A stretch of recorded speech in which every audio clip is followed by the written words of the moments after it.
आयज दुख्खाची गजाल आसा. 6th death in bits Pilani college. आता हो सोयो पळय भुरगो आयज लेस देन 1 year भायर पडला.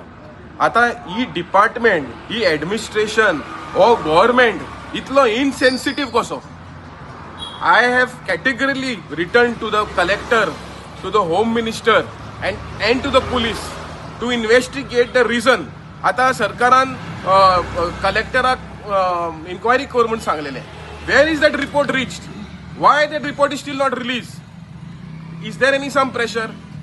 Oh, आता 6th death is a foul play. I am sure this kid also has died because of overdose. आता ड्रग्स थिंगा ओपनली मेवता, सगळे इलिगल सोरो मेवता, सगळे इलिगल काम थिंगा चलता बिट्स पिलानीन. पण सरकार आयज काय एक्शन घेयना. कित्याक घेयना?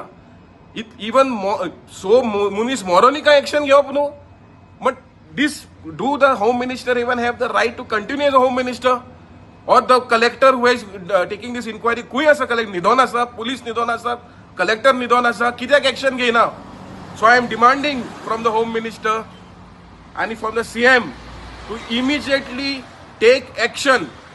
6 people have died. फाल्यां तुजो चोडू आसपाक शकता, नाल्यार आनी कोणाचो चोलन चोडू आसपाक शकता. You have to act now before it is too late. Already it's too late. You have killed 6 people. You are responsible for the death of 6 people in Bits Pilani.